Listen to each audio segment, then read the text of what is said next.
এই তো কয়েকদিন আগে এক ব্যবসায়ী নাম তার সোহাগ, তাকে রাস্তায় ফেলে কাপড় চাপড় খুলে অর্ধলঙ্গ করা হয়। তারপর কি হয়তো সবাই জানো, বুক, মুখ, চোখ, কোমরে একটার পর একটা বড় বড় পাথর মারছে। এমন জোরে মারছে রে ভাই, তো দেহটাও কেঁপে উঠছিল। কল্পনা করো ভাই, মানুষটারে কাঁপিয়ে কাঁপিয়ে করলো, তাও থামলো না। করার পরও তারা শান্ত হয়নি, লাশের উপর লাফ দিল, উল্লাস করলো। জানোয়ার না রে ভাই, এটা জানোয়ারের থেকেও খারাপ, জঘন্য খারাপ কুলাঙ্গারের দলগুলো। এখানে সোহাগ নামে একজন দোকান মালিক ছিল, একটু ওনার বিষয় কি জানেন? এখনো চিনি না। চিনেন না? না, এমন দোকান আছে জানি। পাশেই তো দোকান, পাশে দোকান। চিনেন না? না, চিনি না। ভাই আপনি তো এখানে বসেছিলেন, একটু বলবেন। আমরা কাস্টমার ভাই, আমরা চিনি না কারো। আপনি কি এখানে প্রতিদিন দোকান নিয়ে আসেন? কি জানেন আসলে একটু বলবেন? আমি কিছু জানি না।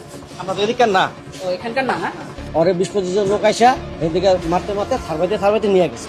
তারপরে কি হয়েছে ওইটার আমরা জানি না। হাজার হাজার লোক দেখে গেল, কেউ কিছু বললো না, দেখে না দেখার ভান করলো। আশেপাশের দোকানদারকে জিজ্ঞেস করলে কেউ বলে চিনে না। এই ভয়, এই চুপ করে থাকা, এই নীরবতা, এটাই এই দেশের সবচেয়ে বড় ব্যর্থতা। মানুষের মরার চেয়েও ভয়ঙ্কর হলো আশেপাশে মানুষদের মানবতা মরে যাওয়া। ভিডিও আছে, ফুটেজ আছে, সিসিটিভি ক্যামেরা আছে, মুখ স্পষ্ট, সবকিছু ধরা, একদম ক্লিয়ার, তাও বিচার নাই। আজ 5 দিন পেরিয়ে গেছে, একটা প্রপার চার্জশিট নাই। শুনলাম আসল আসামিদের নাম সরিয়ে নাকি কৌশলে সিসিটিভি ফুটেজ থাকা সত্ত্বেও মূল খুনিদের বাদ দিয়ে দেওয়া হইতেছে। এটা যদি সত্যি হয়, এটাই যদি বিচার হয়, তাহলে অন্যায় কি? অন্যায় করা তো এই দেশের জন্য বাল।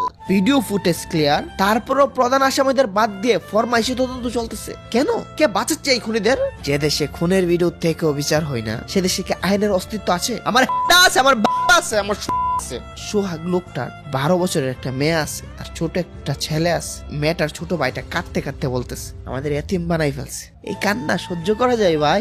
একটা মেয়ে যার বাবাকে তার সামনে অর্ধলঙ্গ করে খুন করা হয়েছে। ভিডিও ফুটেজ দেখার পর তো সে এই ফিলটা পাইছে। সে এখন কিভাবে স্কুলে যাবে, কিভাবে বাঁচবে? তাদের দায়ভার কে নিবে? তাদের ভরণ পোষণের দায়িত্ব কে নিবে? তাদের ভালো ভবিষ্যৎ কে দিবে? এই প্রশ্নের জবাব কে দিবে? আছে কি দেশের আইনের কাছে? আমার সোনার দেশ, আমার হেডার দেশ।